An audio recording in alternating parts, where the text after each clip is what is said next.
Welcome back. ఈరోజు దినపత్రికలోని ప్రధాన వార్తలపైన విశ్లేషణ ప్రారంభిద్దాం. ఈరోజు విశ్లేషణలో పాల్గొంటున్నారు బెల్లయ్య నాయక్ గారు, టీ కాంగ్రెస్ అధికార ప్రతినిధి, కటారి శ్రీనివాస్ గారు సీనియర్ అనలిస్ట్, అలాగే మందా జగన్నాథం గారు మాజీ ఎంపీ, టీఆర్ఎస్ సీనియర్ నాయకులు, గొట్టిపాటి రామకృష్ణ గారు ఏపీ టీడీపీ అధికార ప్రతినిధి, విజయవాడ నుంచి మనకు లైవ్లో అందుబాటులో ఉన్నారు. కటారి శ్రీనివాస్ గారు, నిన్న అసెంబ్లీలో, తెలంగాణ అసెంబ్లీలో ఎస్సీ ఎస్టీ సప్లానికి సంబంధించినటువంటి చర్చ, సుదీర్ఘమైన చర్చ సాగింది. ఆఖరికి విపక్షాలన్నీ వాకౌట్ చేసినటువంటి, సంతృప్తి చెందక ప్రభుత్వ సమాధానంతో వాకౌట్ చేసిన పరిస్థితి కూడా చూసాం. 2013లో ఒక చట్టాన్ని తీసుకొచ్చి ఈ నిధుల్ని వాళ్ళకే ఖర్చు పెట్టాలి అని చెప్పిన తర్వాత ఇప్పుడు కొత్తగా ఏర్పడినటువంటి తెలంగాణ రాష్ట్రం దానికి సంబంధించిన మార్గదర్శకాలను కూడా ఇప్పటి వరకు రూపొందించుకోలేదు అనేది విపక్షాల ఆరోపణ. ఎట్లా కనిపిస్తోంది ఎస్సీ ఎస్టీల సప్లాన్ అమలు విషయంలో తెలంగాణ ప్రభుత్వం అనుసరిస్తున్న విధానం? మీరు గమనించినట్టయితే 2013 ఆ చట్టం సపరేటు సప్లాన్ ఉండడానికి కూడా పెద్దలు కాకిమాధవరావు గారు లాంటి వాళ్ళు చాలా కృషి చేసి, అంటే రాజకీయాలకు అతీతంగా అన్ని పార్టీల వాళ్ళని కలిసి మాట్లాడి ఒప్పించి, ప్రజల నుంచి ఒక పోరాటం, అలాగే సీనియర్ లెవెల్లో ఉన్నటువంటి కొంతమంది అధికారులు కూడా పూనుకొని కనీసం కొంతన్నా మేలు జరగాలంటే ఇలాంటి ఒక ఏర్పాటు ఉండాలి, స్పష్టంగా ఎంత ఖర్చు అవుతున్నది, ఎందుకంటే అన్ని కలగాపులగం చేసి చెప్పడం కాకుండా ఏర్పాటు ఉండాలి, దాని ద్వారా కొంత ఉపయోగపడుతుందని చెప్పి ప్లాన్ చేయడం జరిగింది. అప్పుడు కూడా మనం గమనించినట్టుగైతే నామకే వాస్తే ఒప్పుకున్నారు, కానీ మీరు నిధుల కేటాయింపు చూసినట్టుగైతే మామూలుగా వివిధ సంక్షేమ పథకాల కింద ఇచ్చే నిధులన్నీ కలిపి ఇది ఎస్సీ ఎస్టీ సప్లాన్ అని చెప్పి పెట్టడం, దానివల్ల పెద్ద ఉపయోగం లేదు. అది ఎలా నిధులు కేటాయించి కొద్ది మేరకు కొంతన్నా నిధులు ప్రత్యేకంగా వాళ్ళ అభివృద్ధికి సంబంధించి జరగాల్సిన అవసరం ఉన్నది. మనం చూస్తే అంటే ఈ 70 ఏళ్ల తర్వాత కూడా చదువు అందుకంటే కీలకమైన అంశాలు, నేను వేరే పెద్ద అంశాలు ఇప్పుడు ఆకాశ హార్మ్యాల గురించి మాట్లాడట్లా, దళితులైనంత మాత్రాన కారులో తిరగాలని నేను చెప్పట్లా, కానీ కీలకమైన చదువు, ఆరోగ్యం, ఉపాధి, ఏదైనా పని చేసుకుంటాను, చిన్న వ్యాపారం పెట్టుకుంటా అంటే కొన్ని ఏర్పాట్లు, వీటికి చేయాల్సినవి కూడా ఆ కనీస సంక్షేమం చేయకుండా మనం పై మాటలు ఎన్ని చెప్పినా ఉపయోగం లేదు. అయితే కనీసం అనుకున్నటువంటి సప్లానికి సంబంధించి కూడా దానికి స్పష్టమైనటువంటి నియమ నిబంధనలు పెట్టడం కానీ, అమలు అవుతుందా లేదా చూడటం కానీ జరగాలి. మనం ఇక్కడ గమనించినట్లయితే ప్రభుత్వాలు ఏం చేస్తున్నాయంటే ఆర్భాటం ఎక్కువ అవుతా ఉంది ప్రతిరోజు, ఇక్కడని కాదు ఆంధ్రాలోని కాదు, రెండు చోట్ల కూడా ఒక రకమైనటువంటి ఆర్భాట ప్రచారానికి ప్రతిరోజు హంగామా, వైఫై సిటీ అని చెప్పి, క్యాష్లెస్ అని, ఈ పిచ్చి గొడవ తప్పితే వాస్తవంగా చెప్తున్నారు, ఖచ్చితంగా పిచ్చి గొడవే, అండర్లైన్ చేసుకోండి. ఎందుకంటారంటే ప్రజలు 70% మంది అసలు కొనారిల్తో ఉంటే, చదువు లేకుండా, ఆరోగ్యం లేకుండా, ఏలు ముద్ర పెట్టడం తప్ప రాని పరిస్థితి ఉంటే, మరి ఏదో ఆకాశంలో గాలిమేళలు కట్టేసేసి ఊరికే దాని మీద ఒక పూనకం వచ్చినట్టుగా వ్యవహరించడం తప్ప కింద ఉన్న ప్రజలకు అందాల్సినటువంటి కనీసం ఒక 20 ఏళ్ళకు 30 ఏళ్ళ కన్నా వాళ్ళ జీవితాల్లో మంచి మార్పు వచ్చేట్టుగా ఒక బలమైన పునాది వేసేటువంటి ప్రయత్నం అయితే జరగట్లేదు. మిగతా అన్నీ కూడా పై పోతలే తప్ప కీలకమైనటువంటి మార్పుకు సంబంధించి జరగట్లేదు. ఇవాళ ఎస్సీ ఎస్టీ సప్లాన్ కూడా అదే. కానీ తెలంగాణ ప్రభుత్వం చెబుతున్నటువంటి లెక్కలు ఎస్సీల కోసం 2.5 ఏళ్ల ఖర్చు చేసింది 12,029 కోట్లు, అలాగే ఎస్టీల కోసం 7,822 కోట్లు ఖర్చు చేస్తామని చెప్తుంది. టోటల్గా తీసుకుంటే ఒక 30,000 కోట్లతో 33 సంక్షేమ పథకాల రూపంలో వాళ్ళకే ఎక్కువ మేలు జరిగేలా చేసామంటుంది. ఇక్కడే అసలు పాయింట్, అన్ని సంక్షేమ పథకాలని కలిపి మళ్ళీ వాళ్ళకి తీసుకెళ్లి వాళ్ళు ఎక్కువ లబ్ధి పొందారు అనేది ఎట్లా చూడాలి? ఏమవుతుందంటే వాళ్ళ కంప్యూటర్లు వచ్చిన తర్వాత ఎక్సెల్ షీట్లో డేటా కొడితే మొత్తం కొట్టగానే మొత్తం వచ్చేస్తుంది డేటా, ఎస్సీ వాళ్ళు ఎంతమంది బెనిఫిషరీస్ ఉన్నారు, అది కాదు కదా ఎస్సీ సప్లాన్ అంటే. చాలా స్పష్టంగా వాళ్ళకి అందాల్సినటువంటివి నిధులు ప్రత్యేకంగా కేటాయించి, నలుగురితో పాటు నారాయణ అని వచ్చాయి కాదు, అవి కూడా ఎంతమంది కొంత మనం చూస్తా ఉన్నాం. ఇప్పుడే ఆంధ్రాలో ఒక ఇది చూపించారు, కేవలం కార్డుల కోసం విడిపోయినట్టుగా చూపిస్తున్నారు. అంటే అసలైన లబ్ధాలకు ఏ మేరకు అందుతున్నాయి, దుర్వినియోగం ఎంత అవుతుంది, అందరి వాళ్ళు ఎంతమంది ఉన్నారు కీలకం. సో దీనికి ఏది ఓన్లీ నేను ఏదో పెన్షన్ ఇవి కాదండి, నేను మౌలికమైన మార్పు. ఇవాళ ఇల్లు అంటున్నారు, ఖచ్చితంగా ఇల్లు, డబుల్ బెడ్రూమ్ ఇల్లు చెప్పారు, చాలా గొప్ప స్కీమ్, ఒక స్థిరమైనటువంటి ఆస్తి ఏర్పాటు. కానీ అది ఎప్పటికవుద్ది, ఎన్నేళ్ళ నుంచి కడుతున్నారు, ఎంతమందికి అందిని, ఎంతమందికి అందాల్సి ఉంది ఇప్పటికీ. అంటే తీసుకునేటువంటి స్కీము వేగంగా జరిగేట్టుగా చూడటం కానీ, అందరికీ న్యాయంగా అందాల్సిన వాళ్ళందరికీ అందేట్టుగా కానీ, కేవలం ఇచ్చామని కాదు, వాడు ఎదగటానికి పనికొచ్చే ఏమి ఇచ్చాం, ఎదగటానికి పనికొచ్చే మనం ఒకటి వాడి జీవితంలో ఎదగటానికి పనికొచ్చే ఏమన్నా చేస్తున్నాం కీలకమైన మీరు చెప్పండి. నేను ఇల్లు ఇస్తే ఇల్లు ఉంటారు, వాడి ఎదుగుదలకి ఎట్లా, వాడి జీవనభృతి ఎట్లా, వాడికి డబ్బులు వచ్చేది ఎట్లా, వాడి ఆరోగ్యం పరిస్థితి ఏంది, వీటి మీద దృష్టి పెట్టాలి. దానికి ప్రత్యేకంగా నిధులు కేటాయింపు జరగాలి. మందా జగన్నాథం గారు ఎట్లా చూస్తారు? అంటే ప్రభుత్వం చెబుతున్నటువంటి లెక్కలు ఎస్సీ ఎస్టీ సప్లాన్ కింద ఇప్పటి వరకు అంటే వాళ్ళ సంక్షేమం కోసం చేసినటువంటి నిధుల ఖర్చుల వివరాలు కానీ, అలాగే విపక్షాలు ప్రధానంగా కాంగ్రెస్ పార్టీ చెబుతున్న నిధుల ఎంత ఖర్చు చేశారని చెబుతున్నారు. చాలా వ్యత్యాసం కనిపిస్తోంది. మీరు చెప్పినటువంటి ఏవైతే లెక్కలు చెబుతున్నారో అది మేము కరెక్ట్గా చేసామంటే నేలకు ముక్కు రాయడానికి కూడా మేము సిద్ధమే అనేటటువంటి స్థాయిలో కాంగ్రెస్ పార్టీ ఈరోజు వాదిస్తోంది. ఎట్లా చూడాలి ఈ పరిస్థితిని?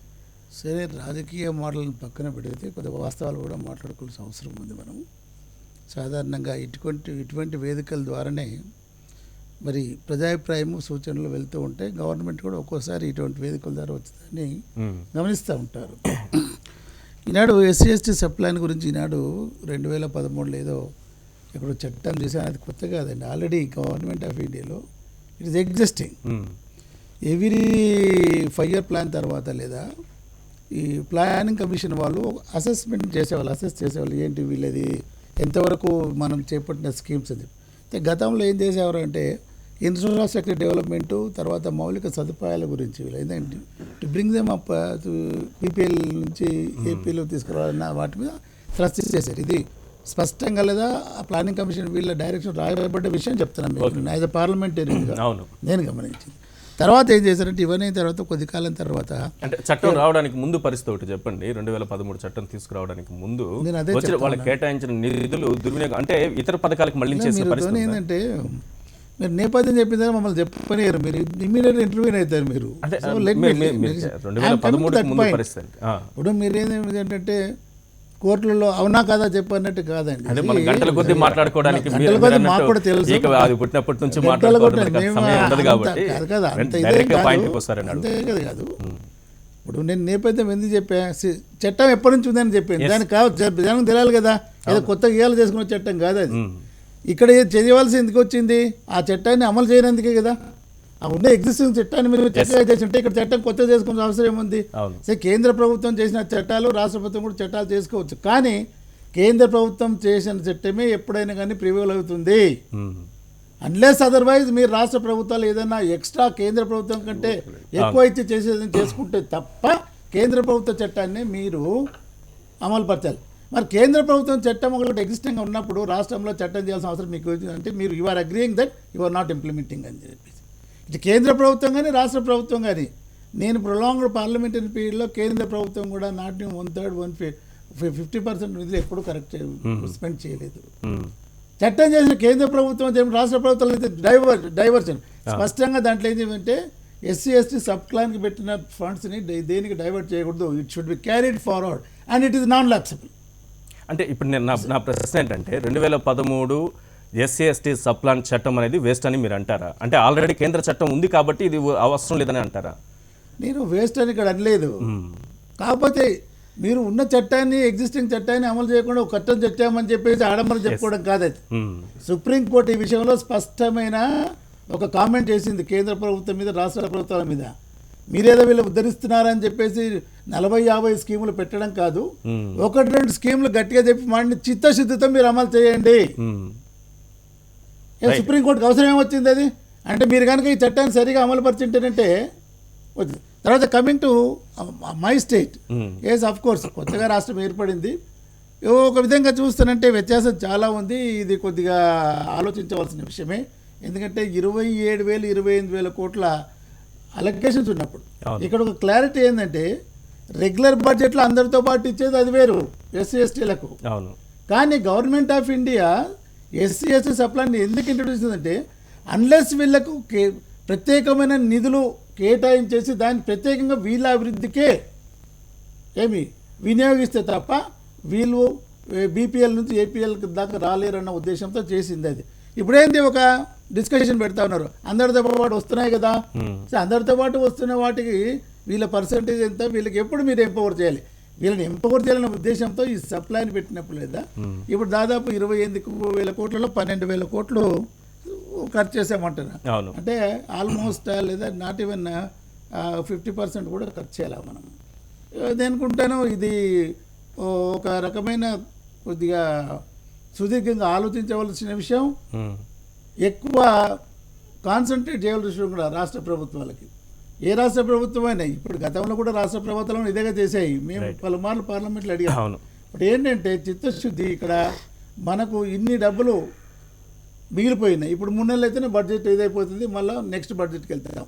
ఎవ్రీ ఇయర్ మనం 10,000 కోట్లు సప్లైమెంట్ 15,000 కోట్లు చేస్తూ పేపర్ మీద పెడతా ఉన్నాము. అమల్లో వచ్చేసరికి లేదా 4,000 5,000 పెట్టేసి ఇది అంటే అది గొప్ప కాదు చెప్పుకోవడం కాదు. గవర్నమెంట్ డెఫినెట్గా లేదా కేసీఆర్ గారు కూడా నేను అనుకుంటాను నేను ఆయన స్పష్టంగా చెప్పడం జరిగింది. ఇప్పుడు జరిగిన వీటిని మనం గతాన్ని ఇది చేసుకోవడం కన్నా ఎమ్మడే ఇప్పుడు 3-4 నెలల్లో ఈ మిగిలిన 16-17 కోట్లని స్కీమ్స్ పెట్టేసి ఇప్పుడు ఏంటంటే మన కార్పొరేషన్స్కి తీసుకున్నారు. బాధాకరం ఏమిటంటే ఇప్పటికి వాళ్ళకు కూడా వీళ్ళకి గవర్నమెంట్ సబ్సిడీ బ్యాంక్స్లో జమ కాలేదు. Almost all we're coming to the end of the financial year.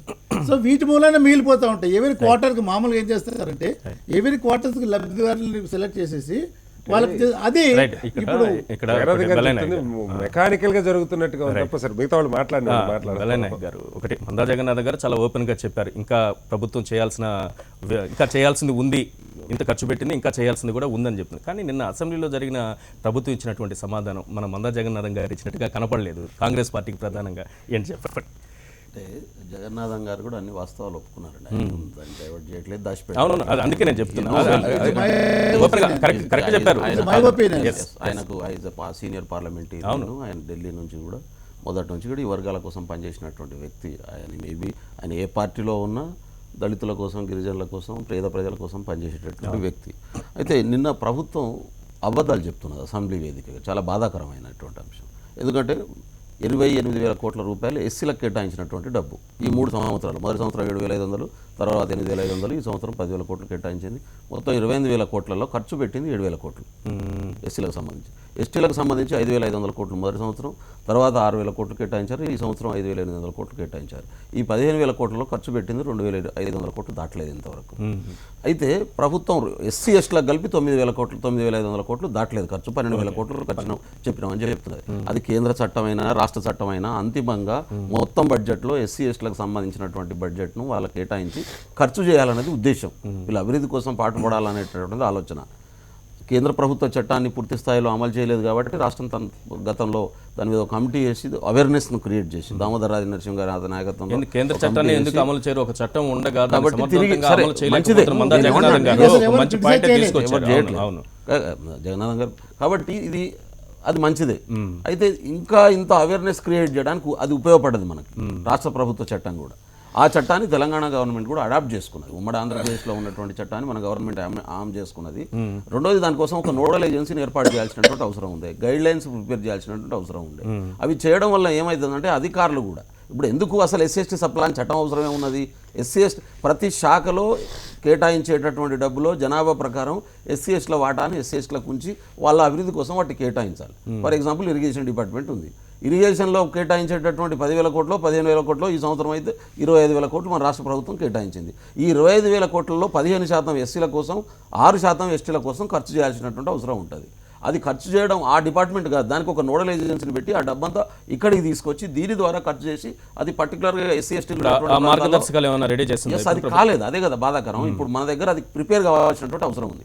ఆ గైడ్ లైన్స్ ప్రిపేర్ అయ్యి నోడల్ ఏజెన్సీ చేస్తే డెవలప్మెంట్ అయ్యేటటువంటి అవకాశం ఉంది. డైవర్ట్ చేయకుండా ఆపేటటువంటి అవకాశం ఉంది. పెద్దలు చెప్పినట్టు అది క్యారీ ఫార్వర్డ్ చేసేటటువంటి అవకాశం ఉంది. గవర్నమెంట్ ఆఫ్ ఇండియా యాక్ట్ ఏదైతే ఉందో క్యారీ ఫార్వర్డ్ చేసేటటువంటి అది క్యారీ ఫార్వర్డ్ చేస్తే అప్పుడు అనివార్యంగా వాళ్ళకు అభివృద్ధి ముందు తీసుకురావాల్సినటువంటి అవసరం.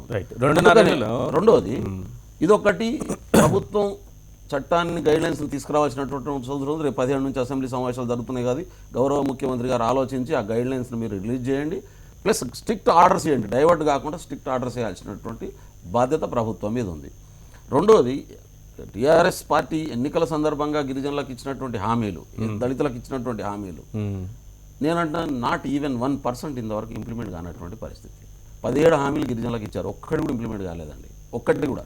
మొదటి హామీనే 12% రిజర్వేషన్, తండాల పంచాయతీ, 3 ఎకరాల భూమి, ఒక్క హామీ ఇంప్లిమెంట్ చేసేటటువంటి పాపాన పోలేదు. ఒకవైపు ఇక్కడ ఒకటి ఉంది, రిజర్వేషన్స్ని మనం అసెంబ్లీలో మన చేతుల్లో లేదని we have to send it to the government of India. ముఖ్యమంత్రి గారు పలుమార్లు చెప్తా ఉన్నారు కదా, we will take all the steps so that resolution passed in the assembly. And ఆ దిశగా ఇప్పుడు అన్ని చర్యలు కూడా మొదలుపెట్టి జనాభా లెక్కలు కూడా జరుగుతూ ఉన్నాయి. అన్ని తండాల్లో ఎంత ఎక్కడెక్కడ ఉందని చెప్పేసి మీకు కూడా తెలుసు. అంత ఊర్లలో లేదా జనాభా లెక్కలు తీసుకుంటున్నారు. Government of state government role ఎంత మట్టుకు ఉంటుంది ఇటువంటి రిజర్వేషన్ పెంచే దాంట్లో? అంటే మన అదే రోల్ మనం ఏంటంటే హామీ ఇచ్చిన వాగ్దానాలు తర్వాత ఎలా దాన్ని ఇచ్చారు? అది No, no, నెరవేరేంత వరకు ఒకటి, పనిచేయాల్సినటువంటి ఒకటి. డ్యూ రెస్పెక్ట్ ఎన్నో జగన్నాథం మాట్లాడిన మనం ఇక్కడ మన రోల్ ఏంది మాదేంది ఇక్కడ చేసి పార్లమెంట్కి పంపించి లేదా అక్కడ మేము ప్రయత్నం చేసి చేసుకొస్తాం. Yes. అది మా కమిట్మెంట్.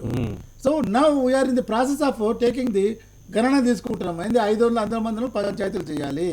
ఏమి రిజర్వేషన్స్ దీంట్లో తీసుకొని స్ట్రెంత్ మనం డిటర్మిన్ చేయాలి కదా ఫస్ట్.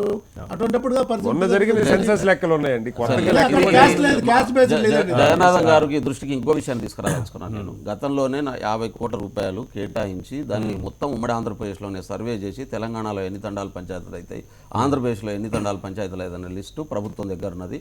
మన ప్రభుత్వం కొత్తగా మళ్ళీ సర్వే చేయాల్సినటువంటి అవసరం లేదు. టైంపాస్ వ్యవహారం, డబ్బులు వేస్ట్ చేరుకుంటున్నాం తప్ప ఇంకోటి కాదు. దళితులకు 3,670 నంబర్ 2 ఏంటంటే రిజర్వేషన్లకు సంబంధించి 84లో మన దగ్గర ఒక ప్రాక్టీస్ ఉంది.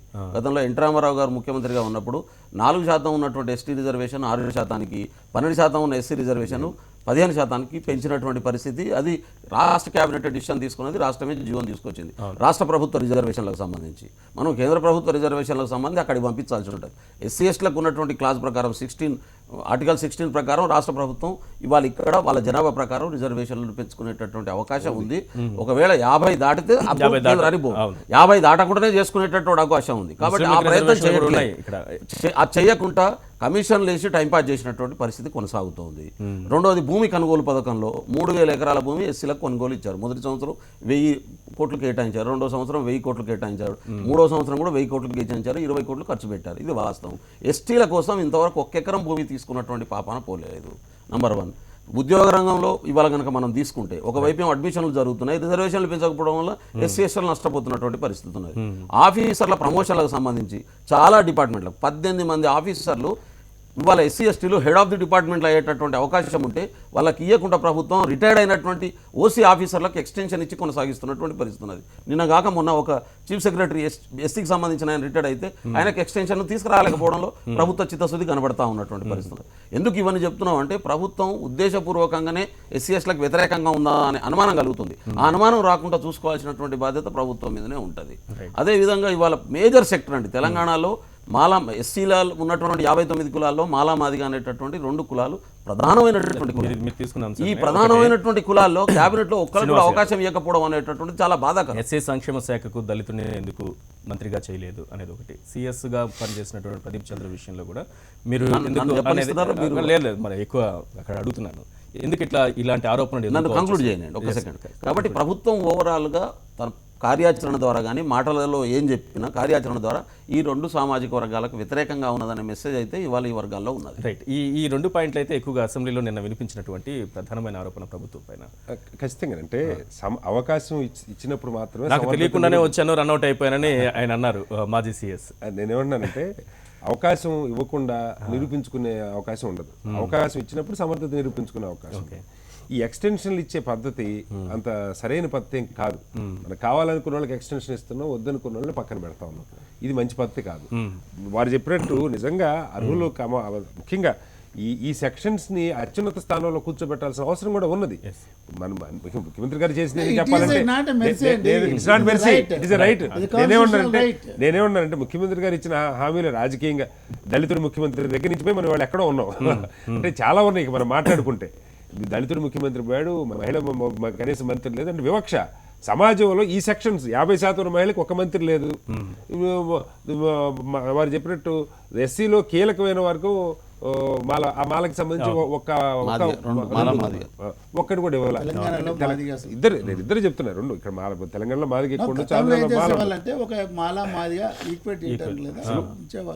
జనాభా ఇచ్చి కనీసం వాళ్ళకి ఇప్పుడు 15% మాలలు ఉంటారు, మనకి ఎస్సీ ఉంటారండి. అమెరికా 2వ 3వ పదవులు అసలు అంటే ఈ ఎంతసేపు మీరు ఇచ్చే టిక్కెట్లు కూడా రాజకీయం ఎక్కడి నుంచి జరుగుతుంటారండి. ఎన్నికల్లో ఓడిపోయే టిక్కెట్లు ఈ వర్గాలకి ఇవ్వటం దగ్గర నుంచి ఇక ప్రాతినిధ్యం లేకుండా నామకే వస్తే రిజర్వేషన్ ఉన్న మేరకు ఒకళ్ళిద్దరు కూర్చోబెట్టడం తప్ప నిజంగా వాళ్ళ గొంతుకునిచ్చేటువంటి ప్రయత్నం జరగట్లేదు. అది కేవలం ఒక తెలంగాణలో జరుగుతుందని చెప్పట్లేదు, దేశం అంతా అదే పరిస్థితి ఉంది. మన తెలుగు రాష్ట్రాల్లో మరింత ఎక్కువ ఉంది. రైట్. మందా జగన్నాథం గారు, అంటే నేను టీఆర్ఎస్ ప్రభుత్వం ఇప్పుడు ఉంది కాబట్టి దాని గురించి మనం ప్రస్తావించట్లేదు, కానీ జనరల్గా ఎస్సీ ఎస్టీల కోసం కేటాయించేటటువంటి నిధులు ఇతర పథకాల వైపు ఎందుకు మళ్ళీ పోతున్నాయి? ఏ ప్రభుత్వం ఉన్నా, ఏ రాజకీయ పార్టీ అయినా ముందుగా వరాలు కురిపించేది వాళ్ళపైనే, దళితులపైన, గిరిజనులపైన, అలాగే బీసీలపైన. ఈ నిధులు కేటాయించిన తర్వాత ఖర్చు చేయకుండా ఇతర పథకాలకు మళ్లించడం, పోనీ దీన్ని క్యారీ ఫార్వర్డ్ చేస్తారంటే అది లేని పరిస్థితి. మేము మాకు పార్లమెంటరీ ఫోరం అనేది ఉంటుంది, ఎస్సీ ఎస్టీ పార్లమెంటరీ. దాంట్లో స్పష్టంగా మేము ఒక సూచన చేయడం జరిగింది. ఎక్కడైతే ఎస్సీ ఎస్టీ సప్లైన్ కానీ ఎస్సీ నిధులు కానీ ఖర్చు పెట్టరు, దాన్ని మీరు ఏం చేస్తారంటే ప్లానింగ్ కమిషన్, అప్పుడు ప్లానింగ్ కమిషన్ ఇప్పుడు నీతి ఆయోగ్ వచ్చింది, ప్లానింగ్ కమిషన్కి వచ్చినప్పుడు లేదా వాళ్ళ యొక్క ప్రణాళిక దీన్ని తీసుకొని వస్తారు కదా అక్కడికి, బడ్జెట్ అలొకేషన్స్, దాంట్లో నిర్దాక్షిణ్యంగా మీరు కట్ చేయండి అని చెప్పాము మేము. అటువంటి ఏవైతేనంటే దీన్ని అప్పుడు చిత్తశుద్ధి ఉండి ఇంప్లిమెంట్ చేస్తే బాగుంటుంది. ఇదేంటి మనం వీఆర్ లెట్టింగ్ ఆఫ్, ఇప్పుడు ఇంప్లిమెంట్ చేయ వాళ్ళకి ఎటువంటి రెస్ట్రిక్షన్ లేదు కాబట్టి మనం అడిగేవాళ్ళతో ఇవ్వడున్నాడులే అని చెప్పేసి అని ఈజీగా తీసుకుంటారు. అటువంటి రెస్ట్రిక్షన్ మరి కేంద్ర ప్రభుత్వం చేయవలసిన నైతిక బాధ్యత కేంద్ర ప్రభుత్వం కదా. ఒక పక్కనేమో ఊకదంపుడు దళితులకు ఇన్ని వేస్తున్నాం అని చేస్తున్నాం అని చెప్పేసి చేస్తూ ఉంటారు, అన్ని కోట్లు ఇన్ని కోట్లు అని చెప్పేసి. బట్ ఆఖరికి వచ్చేసరికి నీకు బ్యాలెన్స్ షీట్లు వచ్చేసరికి ఏంది 1/3 ఆఫ్ ది దళితులకు కేటాయించిన ఫండ్స్ కూడా ఇక్కడ కూడా మనకు 2 సంవత్సరాలు ఇక్కడ జరిగింది, ఆంధ్రప్రదేశ్లో అక్కడే జరిగింది. సరే కొత్త రాష్ట్రాలు కాబట్టి కొద్దిగా మనము ఇది కొత్త రాష్ట్రాలు ఏంటండి, అధికారులు మారారా, సెక్రటరియట్ పోయిందా, మనకి అధికారులు వారికే ఖర్చు పెట్టడానికి అడ్డంకులు ఏమున్నాయి? చిత్తశుద్ధి కావాలే కానీ ఖర్చు పెట్టుకోవడానికి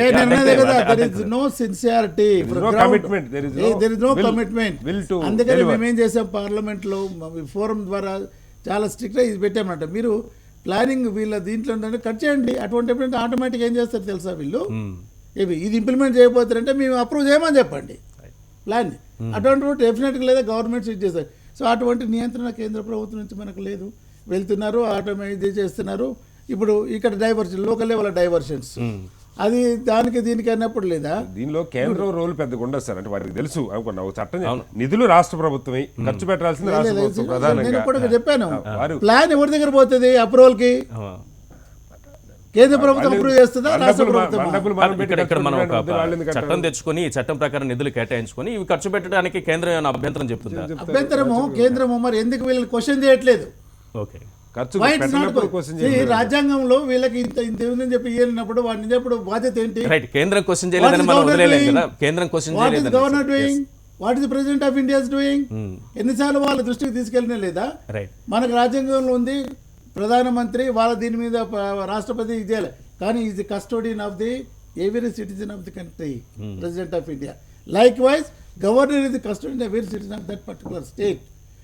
మీరు అఫీషియల్ రివ్యూలు పెట్టుకోక్కర్లేదు, సమాచారం తెప్పించుకొని క్వశ్చన్ చేయొచ్చు కదా, ఏమండి ఎందుకు నిధులు విధి కావట్లేదు అని చెప్పేసి. That power the governor has got. Right, కేంద్రం దృష్టి పెట్టిందా లేదంటే మనం ఎంత మాత్రం పని చేస్తున్నాం, ఎంత ఖర్చు స్టేట్ గవర్నమెంట్ చిత్తశుద్ధితో పని చేయట్లేదు, చేయవలసిన అవసరం ఉంది అని చెప్పేసి నేను స్పష్టంగా చెప్పడం జరిగింది. ఈవెన్ మా రిక్వెస్ట్ మా గవర్నమెంట్ కూడా, సరే మనం ఒడిదుడుకులు పడితే లేస్తా ఉన్న దీంట్లో మనం డబ్బులు అలొకేట్ చేసాము, చేసి ఖర్చు చేయలేదు ఎందుకు పరిణామం అవుదాం, దాన్ని ఖర్చు చేద్దాం. That is hope in future. Gottipati Ramakrishna గారు, SC ST sub plan A రకంగా అమలు అవుతోంది అక్కడ, అంటే ఏపీకి సంబంధించి అక్కడ ప్రభుత్వం ఏ రకంగా, ఎక్కడ చూసినా ఏ ప్రభుత్వం చూసినా ఆ నిధుల్ని దారి మళ్లించి ఇతర పథకాలకు పెట్టుకోవడము, ఖర్చు చేసుకోవడం జరుగుతోంది, కానీ వాళ్ళ సంక్షేమం కోసం ఖర్చు పెట్టట్లేదు అనేటటువంటి ఆరోపణలు 2 తెలుగు రాష్ట్రాల్లోనూ ఉన్నాయి. నమస్తే ఈశ్వర్ గారు, అక్కడున్న వారికి కూడా. ఈరోజు ఇందాక చెప్పారు నాయక్ గారు స్పష్టంగా, అంటే తెలుగుదేశం పార్టీ ఎన్టీ రామారావు గారి హయాంలోనే రిజర్వేషన్స్ ఏ విధంగా పెంచింది అని చెప్పి నేను అది చెప్తా ఉంటున్నాను. సరే, వారు చెప్పారు మొదటి నుంచి కూడా ఈ రాష్ట్రంలో, అంటే ఉమ్మడి రాష్ట్రంలో ఉన్నప్పుడు కూడా ఈ దళితులకి పెద్దపేట వేసినటువంటి పార్టీ తెలుగుదేశం పార్టీ. ఉన్నతమైన రాజకీయపరమైనటువంటి అవకాశాలు కూడా ఉన్నతమైన స్థానాల్లో కల్పించినటువంటి పార్టీ తెలుగుదేశం పార్టీ. ఈరోజు బాలయోగి గారికి కావచ్చు, ఇక్కడ ప్రతిభా గారికి కావచ్చు, లేదా మందా జగన్నాథం గారికి తెలుసు, ఇవన్నీ వారు అప్పుడు ఉన్నారు.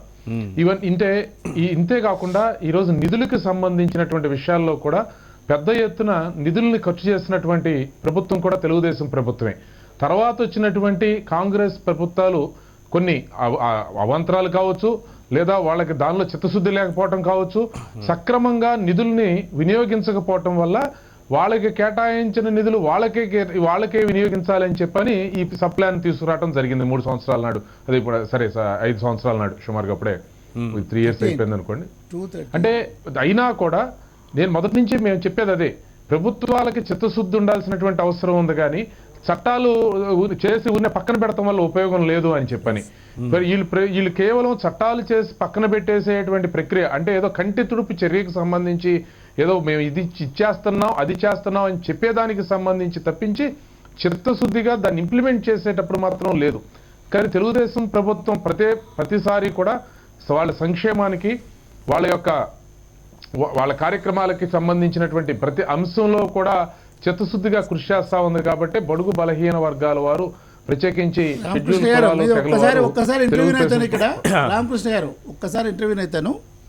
కరెక్టే మీరు చెప్పిన దాంట్లో వాస్తవం. నేను కూడా ఆ పార్టీలో ఉన్నాను కాబట్టి ఇతర పార్టీల కంటే మెరుగు మాత్రం అని చెప్పక తప్పదు గతంలో ఉన్న పార్టీలో. ఎందుకంటే ఎన్టీ రామారావు గారి యొక్క కాన్సెప్ట్ మీద ప్రయారిటీ.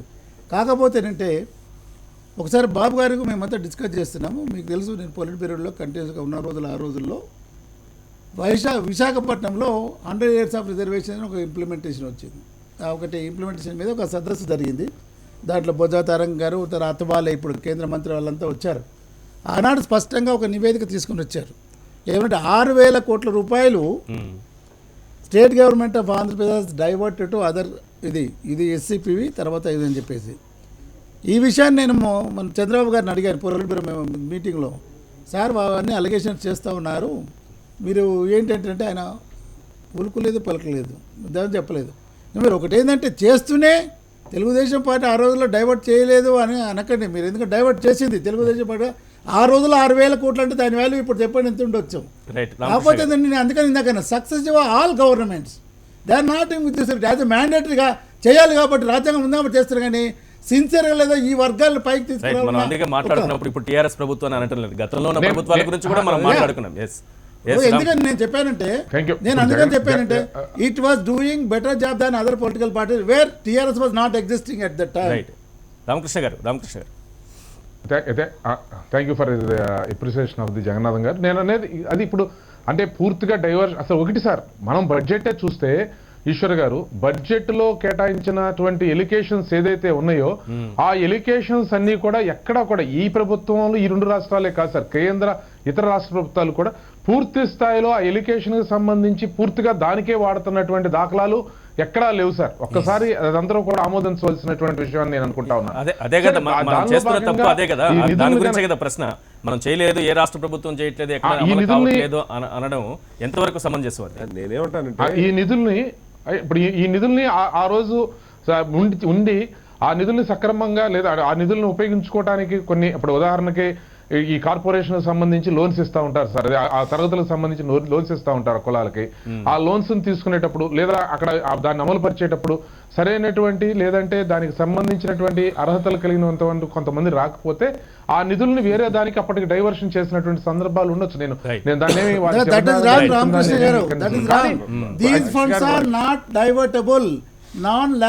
ఇవన్నీ కాకపోతే అంటే కార్పొరేషన్ ఎత్తేసారు. అసలు కార్పొరేషన్ ఇప్పుడు లోన్ ఇచ్చే పద్ధతే లేదు. గతంలో రాలేదు కాబట్టి ఈనాడు ఒకప్పుడు ఉండేదేమో. ఈనాడు ఇంతమంది చదువుకున్న దళిత యువకులు ఎస్టీ యువకులు అంతా అబండెంట్ గా ఉంటే అభ్యర్థి దొరకలేదంటే మీరు చెప్పింది చాలా కాలం క్రితం కాబట్టి నేను చెప్తున్నాను. చాలా కాలం క్రితం కాదు, ఒక 10 సంవత్సరాల కిందటి మాట నేను చెప్పాను. 10 సంవత్సరాల కింద దళితులు లేరంటారా? 15 సంవత్సరం 10 సంవత్సరాల దళితులు లేరా, ఎస్టీలు లేరా? గవర్నమెంట్ కాదు సార్, 10 సంవత్సరాలు కాదు, ఒక 20 సంవత్సరాలు అయి ఉండదు జగన్నాథం గారు. ఎందుకంటే గవర్నమెంట్ పడిపోయి 10 ఇప్పుడు 3 సంవత్సరాలు 13 సంవత్సరాలు సార్. రామకృష్ణ గారు నేను కూడా దాంట్లోనే ఉండొచ్చు కదా. నిజం ఒప్పుకున్నాం. ఇప్పుడు నేను ఒకటి గ్రేసెస్ గా నేనేం చెప్పాను, రామకృష్ణ గారు గ్రేసెస్ గా మాట చెప్పాను. When compare to other political parties social equation లో తెలుగుదేశం ముందు ఉన్నది. It is our generosity. మేము ఎక్కడ తప్పు పట్టకుండా మీతో పాటు ఆ పార్టీలో పనిచేసి వచ్చారు కాబట్టి ఆయన కూడా ఒప్పుకున్నారు ఆ విషయాన్ని. పార్టీలో పనిచేసి వచ్చారు కాబట్టి రైట్. ఒక నిమిషం మీకు మీరు కూడా ఆలోచించండి. గత సంవత్సరం ఆంధ్రప్రదేశ్ ఫారెన్ ఓవర్సీస్ ఎడ్యుకేషన్ కోసం 100 కోట్ల రూపాయలని ఆంధ్రప్రదేశ్ ప్రభుత్వం కేటాయించింది. ఎస్టీలకు సంబంధించి ఎస్సీలకు 200 కోట్లు కేటాయించింది. 8 మంది ఎస్సీ విద్యార్థులు 26 మంది ఎస్సీ విద్యార్థులను పంపించగలిగారు. ఇక్కడ నుంచి ఒక్కరు కూడా ఎస్టీ విద్యార్థులను పంపించలేదు ఆంధ్రప్రదేశ్ ప్రభుత్వం నుంచి. ఓవర్సీస్కి సంబంధించి స్కాలర్షిప్స్ రిలీజ్ చేయలేదు, వాళ్ళకు అవకాశం ఇవ్వలేదు. ఆ పథకాన్ని మరి పబ్లిసిటీ చేయడంలో విఫలమయ్యారా, ఎందుకు అక్కడ దాకా తీసుకెళ్ళిపోలేకపోతున్నారు అనేటటువంటి విషయం ఒకటి ఆలోచించండి. ఇక్కడ తీసుకుంటే మొత్తం ఈ 3 సంవత్సరాల్లో 7 విద్యార్థులు వెళ్ళారు ఎస్టీలకు సంబంధించినటువంటి వాళ్ళు. ఎస్సీలకు సంబంధించి కూడా 16-17 మంది ఉన్నారు. అంటే ప్రభుత్వం నాన్ సీరియస్గా ఉండడం వల్ల జరుగుతున్నటువంటి నష్టం. రెండవది, ఇప్పుడు పెద్దలు చెప్పినట్టు గతంలో 50 లక్షల రూపాయలు సబ్సిడీ ఉండేది. ఎస్సీ ఎస్టీలు కనుక ఏదైనా పరిశ్రమ పెట్టుకుంటే దాన్ని తెలంగాణ ప్రభుత్వం 75 లక్షలకు పెంచింది. పెంచిన తర్వాత గత ఈ 2 సంవత్సరాలు అంటే 3వ సంవత్సరం మనం క్లోజింగ్కి పోతున్నాం, ఇప్పటి వరకు ₹1 రిలీజ్ చేయలే. ₹1 కూడా మ్యాచింగ్ గ్రాంట్ కింద రిలీజ్ చేయనటువంటి పరిస్థితి ఈ 3 సంవత్సరాల్లో. ఫైళ్ళు లేవా? ఫైళ్ళు ఇప్పటికీ పెండింగ్ ఉన్నాయి. అన్ని అప్లై చేసుకున్నారు, లోన్లు శాంక్షన్ చేసుకున్నారు, ప్రాజెక్టులు రన్ అవుతున్నాయి, వాళ్ళకి ఇవ్వాల్సినటువంటి రిలీజ్ చేయట్లేదు. ఇప్పటికీ రోడ్లకు సంబంధించి కానీ మంచినీళ్ళకు సంబంధించి కానీ ఒక్క ఆదిలాబాద్ జిల్లాలో ఒక 3 కాన్స్టిట్యున్సీలకు సంబంధించి ఆదివాసీ గూడాలకు మంచినీళ్ళు కావాలని చెప్పి ఆర్డబ్ల్యూఎస్ వాళ్ళు అప్లై చేసుకున్నటువంటి 22 కోట్ల ఫైల్ పెండింగ్ 2 సంవత్సరాల నుంచి పెండింగ్ ఉంది సెక్రటరియట్లో. పట్టించుకోవట్లేదు. ఎందుకు నేను ఈ మాటలు చెప్తున్నానంటే మాటల్లో కోటలు దాడుతున్నాయి, చేతుల్లో ఒక్క పని కూడా జరగనటువంటి పరిస్థితి. ఒక నిమిషం, గౌతమ్ రెడ్డి గారు వైఎస్ఆర్సీపీ నాయకులు మనకు ఫోన్ లైన్లో అందుబాటులో ఉన్నారు. గౌతమ్ రెడ్డి గారు, ఎట్లా జరుగుతోంది ఎస్సీ ఎస్టీల అభివృద్ధికి అక్కడ ప్రభుత్వం చేస్తున్నటువంటి కృషి, లేకపోతే సప్లాన్ ద్వారా వాళ్ళకి చేస్తున్నటువంటి మేళ్లు ఏ రకంగా జరుగుతున్నాయి? గుడ్ మార్నింగ్ అండి. ఇవాళ ఈ రాష్ట్ర ప్రభుత్వం ముఖ్యంగా ఆంధ్రప్రదేశ్కి సంబంధించి ఏదైతే ప్రభుత్వం ఎస్సీ ఎస్టీల అభ్యున్నతికి క్రియేట్ చేయబడినటువంటి ఫండ్స్ ఉన్నాయో వాటిని మాత్రం సద్వినియోగం చేసుకోవటం అనేటువంటి జరగకపోగా వందలాది కోట్లు పక్క నుండి పోవటం అనేది జరిగింది. ఇప్పుడు మీ ద్వారా టీడీపీ వాళ్ళు ఎంత కేటాయించారు, ఎంత ఖర్చు పెట్టారు, ఎంత మిగిలిపోవడానికి గల కారణం ఏంటి? కానీ దీనిలో మతలబు ఇంకోటి కూడా ఉందండి.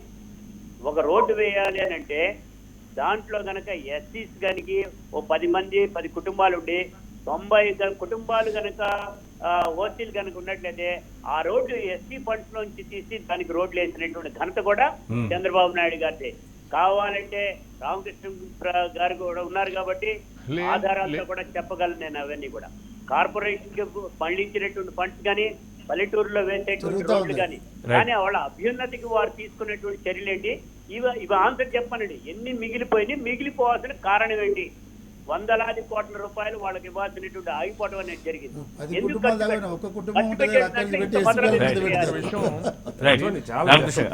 ఒక్క నిమిషం ఉండండి, వస్తాను మీ దగ్గరికి.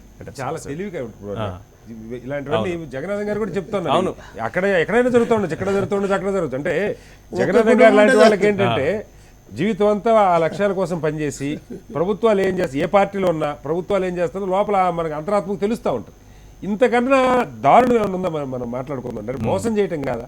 ఇప్పుడు రోడ్డు వేయాలంటే అసలు సాధారణంగా వారు అన్నట్టు తండాలకో మరొక చోటకో రోడ్డు లేకపోతే పూర్తిగా ఇంత క్లియర్ గా ఉన్నప్పుడు దాన్ని సింపుల్ గా మానిపులేట్ చేసి పేరుకేమో ఇంత చూయించి ఇంత ఇచ్చో ప్రతి సంవత్సరం పెంచుకుని ఆయన చెప్పారు 50 లక్షలు 75 లక్షలు చేసామని చెప్పి ముందు ఆర్భాటంగా పేపర్లో ప్రకటన వచ్చేదని చెప్పుకుంటారా? తర్వాత రూపాయి రిలీజ్ చేయరా? అంటే రోడ్డుకి డబ్బులన్నీ ఓసీలోని దగ్గర మీరు రోడ్డు వేసి అది దళితుల కోటలో కలిపేస్తారు. అంటే ఈ రకంగా రామకృష్ణ గారు కూడా అర్థం చేసుకోవాల్సిందంటే మనం ఇవన్నీ కూడా మళ్ళీ ఏంటి, అసలు వాడి ఎదుగుదలకు పనికి వచ్చేది కాదు, వాడికి చదువు ఆరోగ్యం ఇచ్చేది కాదు. కాలం ఉంటారులే సార్, వాళ్ళ మాట కరెక్ట్ కాదు. ఇద్దరు చెప్పారు మనం ఎట్లా పెడితే అట్లా సప్లాన్ నిధులను ఎలా పెడితే అలా వాడకడానికి లేదు. ఇప్పుడు ఆయన రోడ్డు అలా వేశారనే మాట గౌతమ్ రెడ్డి గారు చెప్పట్లా, గౌతమ్ రెడ్డి గారు చెప్పారని చెప్పట్లా, మందా జగన్నాథం గారు అలా జరుగుతూ ఉన్నాయి.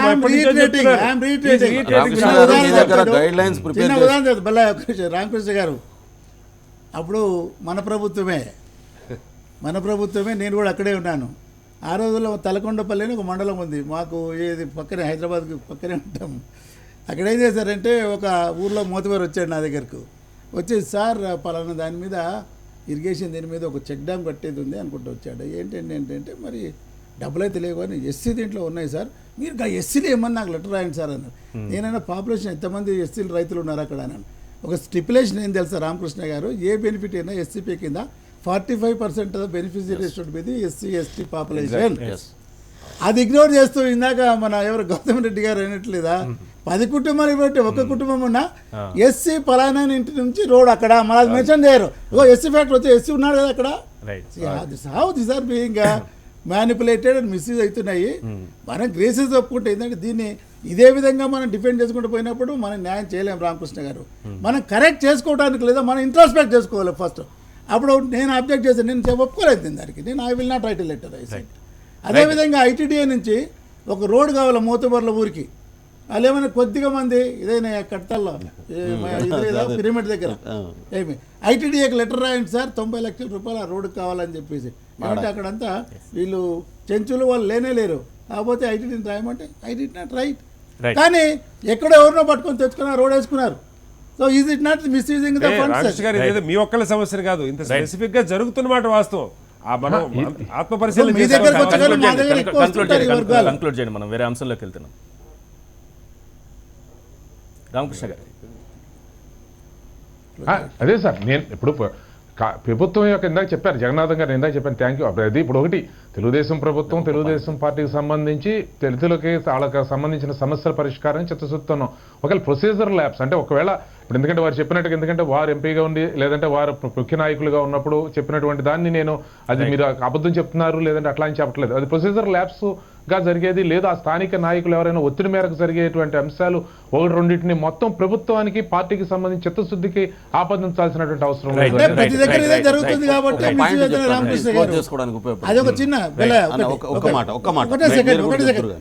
అది సింగిల్ ఒక ఇన్స్టాన్స్ సేమ్ మోతబర్లు ప్రతి దగ్గర ఉంటారు కదా, అదే జరుగుతుంది. అంటే ఓవరాల్ గా ప్రభుత్వాలు తీసుకోవాల్సిన బాధ్యత ఉంటుందండి. ఇప్పుడు తెలంగాణ గవర్నమెంట్ మొదటి సంవత్సరం 1,05,000 కోట్లు ప్రవేశపెట్టింది. దాంట్లో 98,000 కోట్ల రిసీట్స్ ఏర్పాటు చేశాం.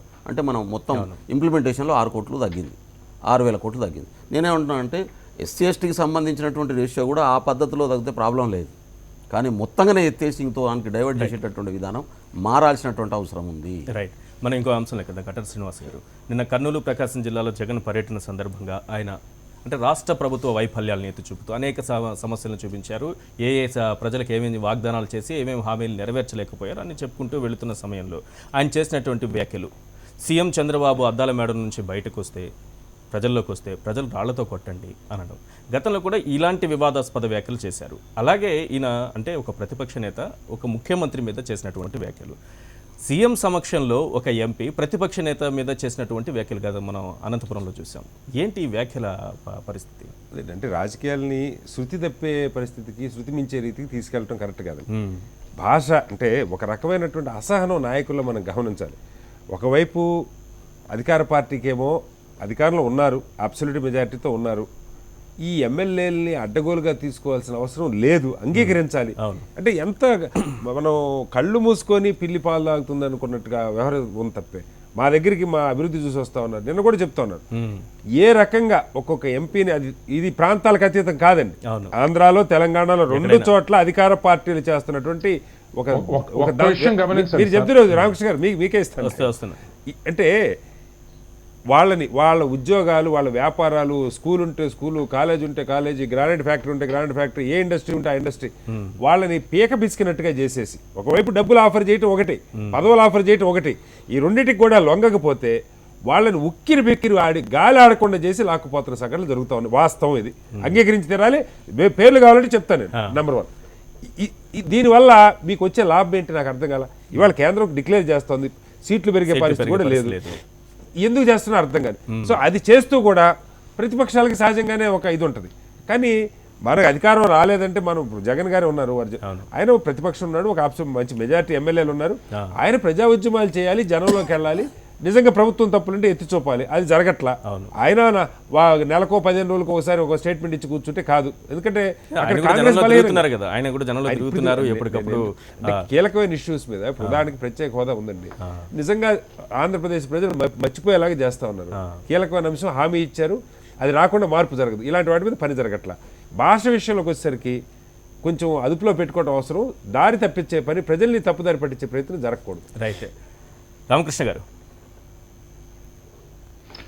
ఇప్పుడు ఒకటి సార్, ఎమ్మెల్యేలు మేము తీసుకున్నది అంటే గమనించమంది ఏంటంటే ఎమ్మెల్యేలు మేము తీసుకోవడం మొదలెట్టింది ఆయన నేను ప్రభుత్వాన్ని పడేయడానికి సిద్ధంగా ఉన్నాను, ప్రభుత్వం ప్రవేశించడానికి నాకు టచ్లో కొంతమంది ఎమ్మెల్యేలు కూడా వస్తున్నారు అని చెప్పని ఆయన తన మాట్లాడినటువంటి మాటలు అంటే దాన్ని అవును సార్, ఆయన చేస్తే మీరు కూడా అదే చేస్తారా? అంతకుముందే కాదు నేను చెప్పేది, అంతకుముందే చాలా మంది పార్టీలో చేరతామని చెప్పినా కూడా మేము చాలా దానికి సంబంధించి ఎక్కడా కూడా మేము నిర్ణయం తీసుకోకుండా పెడితే ఆయన తన యొక్క స్థితి అంటే తన పార్టీకి సంబంధించి ఉన్నటువంటి వాపుని బలం అనుకుంటా ఉంటే తన నాయకత్వం మీద నమ్మకం లేకుండా అక్కడ చాలా మంది శాసనసభ్యులు ఉన్నారనేటువంటి విషయాన్ని గమనించకుండా ఇంకా ఇక్కడి నుంచి ఎవరు వచ్చేవాళ్ళు ఉన్నారన్నట్టుగా భ్రమింప చేసేటువంటి ప్రయత్నాలని మేము ప్రజలకి అర్థమయ్యేటట్టుగా చేసేటువంటిది తప్పించి ఆయనకి చెప్పడం కోసమే మీరు రాజ్యాంగాన్ని ఉల్లంఘించి కూడా ఇట్లా చేస్తారా, చట్టాన్ని ఉల్లంఘించి కూడా ఇది చేస్తారా? అట్లా కదా రామకృష్ణ గారు, ఆయన మాట్లాడిన తర్వాతే అది గమనించండి, ఎందుకంటే నేను ఇంకా ఆ లోతుకి వెళ్ళను, అది ఒకసారి ఇంతకు ముందు కూడా చర్చ అయింది. ఆయన మాట్లాడి వ్యాఖ్యలు చేసిన తర్వాతే సార్. రామకృష్ణ గారు మీకే ప్రశ్న, మీకు ఆయన వ్యాఖ్యలు చేసిన మాట వాస్తవం, కానీ మీ ఎమ్మెల్యేలు మీతో ఎవరెవరు ఉన్నారో మీ దగ్గర నుంచి ఎవరు వెళ్ళారన్న సంగతి మీకు తెలుసు, అవునా? మీ ఎమ్మెల్యేలు వెళ్తారు, మీకు ఏమైనా భయం ఉందా? లేదు, మీకు అబ్సల్యూట్ మెజారిటీ ఉంది, మీకు భయం లేదు, మీకు అబ్సల్యూట్ మెజారిటీ ఉంది, మీరు తీసుకోవాల్సిన అవసరం లేదు. ఇక్కడ తెలంగాణలో వెళ్తే మీరు నెత్తినోరు బాదుకొని మాట్లాడుతూ ఉన్నారు, ఆ పని మీరు అక్కడ ఎందుకు చేశారు అన్నదే ప్రశ్న. చెప్తానండి, నా పుట్టలో వేలు పెడితే కుట్టరాని చీమ అంటుంది కదా, ఆ టైప్ లో మమ్మల్ని అలా ఉంది. అది బాగా చెప్పారు ఈశ్వర్ గారు, దట్స్ ఎ సూటబుల్ వర్డ్. ఇప్పుడు మేము కూడా కొంతమంది జాయిన్ అవుతుంటే మేము, ఎందుకంటే తెలంగాణలో ఒక నిమిషం సార్, తెలంగాణలో మేము అట్లా విమర్శిస్తా ఉన్నాం, అక్కడ మమ్మల్ని ఇబ్బంది పెట్టినటువంటి సందర్భం, సరే దానికి సంబంధించి మాట్లాడుతూ ఉంటే ఇప్పుడు కటారి శ్రీనివాస్ గారు లాంటి వారు లేవనెత్తుతారు అని సరే మేము పార్టీ కూడా ఒక నిర్ణయం తీసుకోకుండా అలా అట్టి పెడితే ఆయన మాట్లాడి ఆయన నేనేదో అంటే ఇప్పుడు ప్రజల దగ్గర ఏదో ప్రభుత్వం ఏదో బలహీనంగా ఉందనేటువంటి దీనిని చేసేదానికోసం అంటే ఇది ఎప్పుడైనా సరే మేము టచ్లో ఉండి పడేసేదాన్ని నేను ప్రయత్నాలు చేస్తున్నానంటే అభివృద్ధికి ఎక్కడైనా సరే బలహీన ప్రభుత్వం ఉందంటే సార్ అక్కడ అభివృద్ధి జరగదు, చాలా మంది వచ్చేదానికి రారు, అది అందరికీ తెలిసినటువంటి. జగన్ గారి ప్రశ్న రామకృష్ణ గారు, ఎంతమంది ఎమ్మెల్యేలు మీ దగ్గరకు వస్తే అంత అభివృద్ధి జరిగినట్ల, అదే ప్రామాణికమా? కాదు నేను చెప్పింది అంటే మమ్మల్ని విమర్శించేటప్పుడు శ్రీనివాస్ గారు వాళ్ళకి లాంటి వారికి చెప్పేది ఏమంటే మేము పార్టీ ఫిరాయింపులను ప్రోత్సహించి తీసుకోలేదు సార్, ప్రతిపక్ష నేత ఈ రాష్ట్రంలో ఉన్నటువంటి ప్రభుత్వం బలహీనంగా ఉందనేటువంటి సంకేతం బహిరంగ సభలకు రాజకీయ పార్టీలు పెట్టే బహిరంగ సభలకు అతని రాజకీయ పార్టీలు పెట్టే బహిరంగ సభలకు ప్రజలు ఎలా స్వచ్ఛందంగా వస్తారో నీ నమ్మకం లేకే వచ్చారు, నీ నమ్మకం లేకే చాలా మంది బయటకు వచ్చేవాళ్ళు ఉన్నారు, ఒకసారి చూసుకో నీ బలం ఏంటో అని చెప్పేదానికి చేసినటువంటిది. సరే, రెండోది ఇప్పుడు మాట్లాడినటువంటిది ఆయన భాష పదే ఆయన వయసు చంద్రబాబు గారి వయసు. ఇప్పుడు ఈ చర్చలో పాల్గొంటా కూడా జగన్నాథం గారికో లేదా ఇంకో ముఖ్యులు మీరు చాలాసార్లు గమనిస్తూ ఉంటారు, మేము వారి వయసు కన్నా విలువిచ్చి లేదంటే వారి కొంచెం కఠినంగా కొన్ని సందర్భాల్లో పరుషంగా విమర్శ చేసినా కూడా వారి వయసుకి వారు ఇచ్చి మీ విజ్ఞతగా వదిలేస్తున్నాం అనేటువంటి మాటలే మాట్లాడుతూ ఉంటారు, ఎందుకంటే కొన్ని లక్షల మంది చూస్తూ ఉంటారు. అలాంటిది ఒక ప్రతిపక్ష నేత రాష్ట్రంలో తిరుగుతా ఒక ఎమ్మెల్యే గారేమో తలకాయ తీసేస్తాను చంద్రబాబు గారిది అంటుంది, ఇంకొక ఎమ్మెల్యే గారేమో చేతులు తీసేస్తామంటారు, ఇంకో ఎంపీ గారేమో నాలుగు కోసేస్తామంటాడు, ఈయనేమో ఏకంగా రాళ్ళేసి కొట్టండి, చెప్పులతో కొట్టండి, ఇంకా బాంబులు వేయండి అన్నట్టుగా మాట్లాడుతున్నాడు. అంటే ఈ రాష్ట్రంలో ఒక ముఖ్యమంత్రి సమక్షంలో ప్రతిపక్ష నేతని ఒక ముఖ్యమంత్రి సమక్షంలో ఈ ఒక్కదానికి మనకి సమాధానం చెప్పండి, మనకి సమయం కూడా మించిపోతుంది. ముఖ్యమంత్రి సమక్షంలో ఒక ఎంపీ ప్రతిపక్ష నేతని అన్ని మాటలు మాట్లాడుతుంటే ముఖ్యమంత్రి ఏం చేస్తున్నారండి? అది ముఖ్యమంత్రి సమక్షంలోనే జరిగింది. మీకు చాలా సార్లు జరుగుతూ ఉన్నటువంటి సందర్భం ఒకసారి చూడండి సార్. అందుకే నేను చెప్పింది ఆ సీక్వెన్స్ని దయచేసి ఎదుటి మనిషి బూతు మాట్లాడితే యువతల మనిషికి కూడా వచ్చు అనేటువంటి విషయాన్ని గ్రహించేటువంటి భాష పదే అర్థం చేసుకోవాల్సిన విషయం. ఆయన ఎన్నిసార్లు మాట్లాడారో గత 2.5 సంవత్సరాల్లో ఒకసారి రికార్డ్ తీసి ఇంకొకసారి పెట్టండి సార్. చర్చీశ్వర్ గారు ఎన్నిసార్లు ఆయన విధంగా మాట్లాడిన తర్వాత మా నాయకులు తర్వాత మాట్లాడుతూ మొదలెట్టారు. ఇదేమవుతుందంటే సార్, ఇప్పుడు నన్ను కూడా చర్చలో మాట్లాడేటప్పుడు కొంతమంది మిత్రులు వెల్విషర్స్ అంటారు ఇంకొంచెం నువ్వు అగ్రెసివ్గా మాట్లాడాలని చెప్పని. నేను అనేది ఏమంటే కొన్ని అవతల వ్యక్తి చాలా పరుషంగా మాట్లాడుతుంటే నేను అక్కడికి సమన్వయంగా మాట్లాడితే ఏమంటారంటే ఈయన మరీ అతి మంచిగానో లేదా కొంచెం నిదానంగా మాట్లాడుతున్నాడు అంటారు తప్పించి ఈయన సమర్థవంతంగా మాట్లాడుతున్నాడు అనే మాట రైట్. రాదు మీరు సార్. చెప్పిన పాయింట్ ఇది కరెక్ట్. వాస్తవం. మీరు కాబట్టి పాటించే సంయమనం కఠినంగా అనేది కొన్నిసార్లు మీ మేము పార్టీలోనే మాట్లాడాల్సిన కాదు అవసరం ఉంది. ప్రతిపక్ష పార్టీ నాయకులు కూడా అవలంబిస్తే చాలా మంచి వాతావరణం ఉంటుంది రాజకీయాల్లో. థ్యాంక్ యూ అండి. చర్చలో పాల్గొన్నందుకు రామకృష్ణ గారు, మందా జగన్నాథ్ గారు, కటార్ శ్రీనివాసరావు గారు, బెల్లయ్య నాయక్ గారు, అలాగే ఫోన్ లైన్లో తన అభిప్రాయాన్ని తెలియజేసిన గౌతమ్ రెడ్డి గారికి ప్రత్యేకంగా ధన్యవాదాలు. ఇది ఇవాళ చర్చ కార్యక్రమం. చూస్తూనే ఉండండి హెచ్ఎం టీవీ.